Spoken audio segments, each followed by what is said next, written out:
Salut tout le monde, c'est Tanguy. Aujourd'hui on se retrouve pour une nouvelle vidéo sur Fallout 4. Aujourd'hui je vais vous faire un petit top 15 des choses à savoir sur Fallout 4. Du coup c'est parti, on commence par le premier.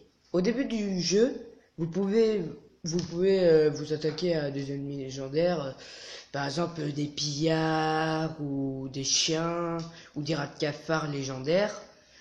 Et ça pourrait vous être utile car ça pourrait vous donner des armes ou armures de très grande résistance ou d'une très grande puissance. Mais attention, ne vous attaquez pas aux ennemis résistants tels que les fangeux, parce qu'au début du jeu ils seront très difficiles à tuer et vous devrez utiliser beaucoup de munitions. Ensuite, 2. Dans Fallout 4, le bric-à-brac est très important car il permet de fabriquer votre base. Par exemple ici, créer une pièce d'artillerie. Modifier vos armes, comme par exemple ici, et aussi pouvoir améliorer vos armures, et aussi fabriquer de la drogue, etc. Quand je dis armure, je veux dire aussi des armures assistées. Ensuite, numéro 3, c'est quoi déjà? Ah oui, les 7 attributs de tous les Fallout sont représentés par le mot spécial, qui signifie, par exemple, pour le premier, le S de spécial signifie strange, le P, perception, le E, endurance, le C, charisme, le I, intelligence, le A, agilité, et le L, luck. Ce qui fait du coup, comme je l'ai dit, ça forme le mot spécial. Ensuite, pour moi, là on en est au 4, pour ceux qui ont oublié.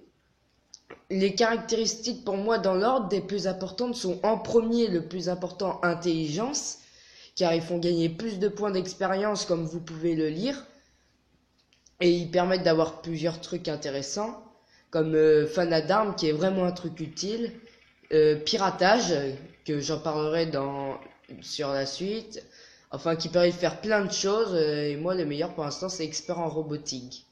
Ensuite charisme, car il est vraiment utile, car par exemple lorsque vous parlez à quelqu'un, vous pouvez, avec un charisme assez grand, vous pouvez faire en sorte qu'il vous paye plus, ou éviter une bataille, ou changer le scénario du jeu, etc.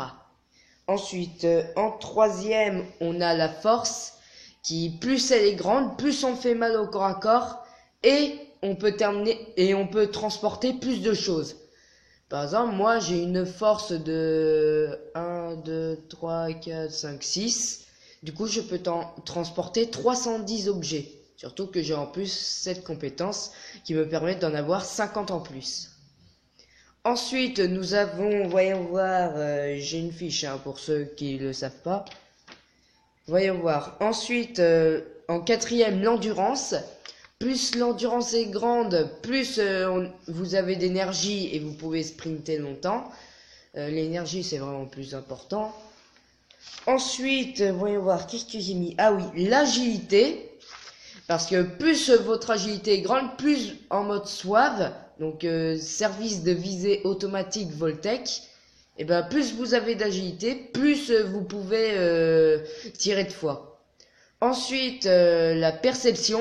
Car la précision en mode SWAV, elle est meilleure, et dans d'autres Fallout, elle permettait surtout de mieux détecter les ennemis. Ah oui, l'agilité permet aussi d'être plus discret. Et en dernier, la chance pour moi le moins utile, parce qu'il sert juste il sert pas par exemple, oh waouh, une arme par terre, j'ai trop de chance. Non, ça sert juste à augmenter la vitesse de rechargement des coups critiques.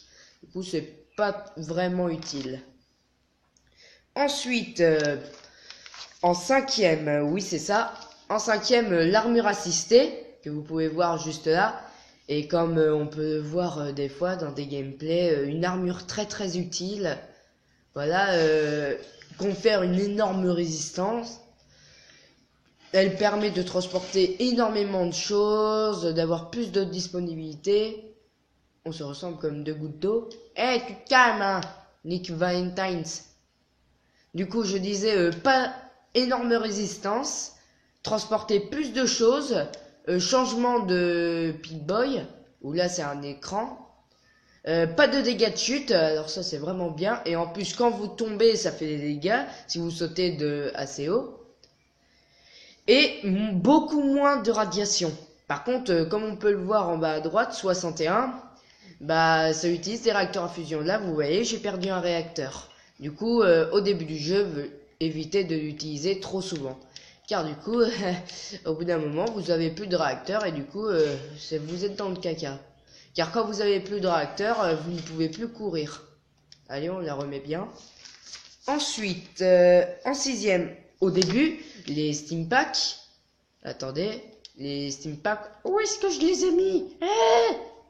Voyons voir, où est-ce que j'ai mis? Je crois que c'est par là. Oui, voilà, les Steam Packs. D'ailleurs, qui peuvent être améliorés avec la compétence médecin, que je vous conseille de mettre. Car du coup, là...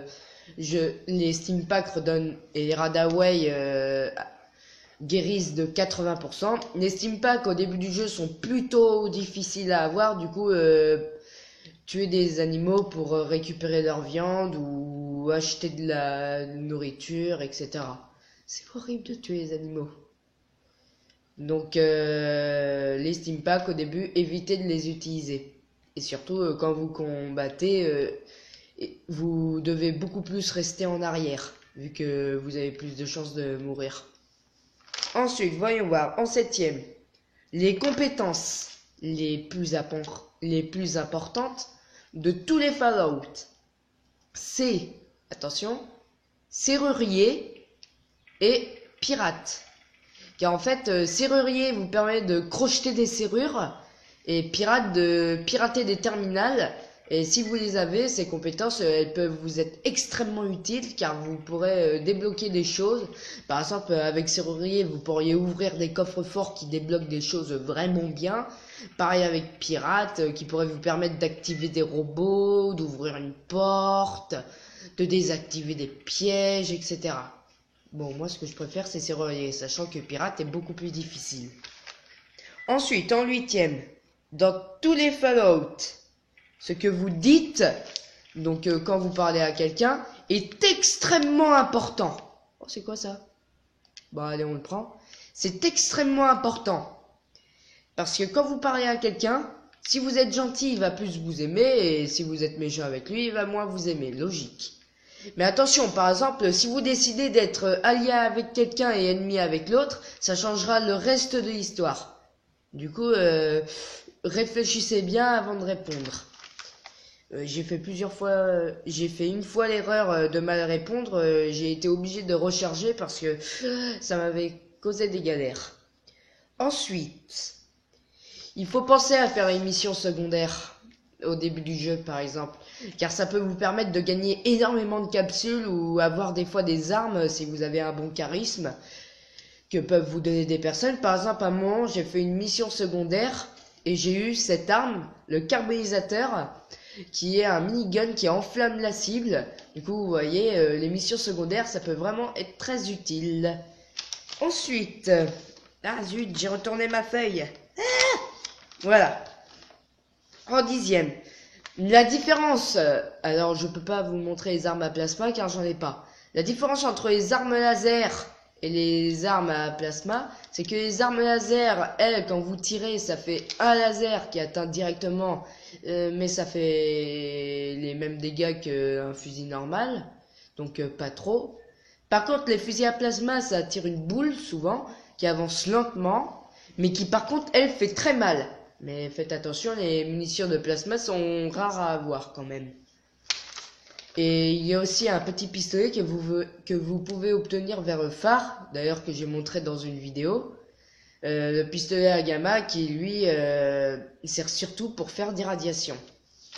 Ensuite, j'ai encore retourné ma feuille. Les armes lourdes peuvent être sont extrêmement utiles. Par exemple là le Fatman. Bon, je vais sauvegarder et je vais juste vous montrer ce que ça fait. Les armes lourdes sont vraiment très très fortes, mais comme elles sont, comme leur nom, lourdes, faut pas trop emporter. Par exemple, regardez, je vais sauvegarder et ensuite je vais faire une pause. Si je tire avec le Fatman, qui est l'arme en quelque sorte la plus puissante du jeu, regardez. Et... Boum! Ouais, si je tire de plus près, regardez, boum! Du coup, je vous retrouve juste après que j'ai rechargé. À tout de suite.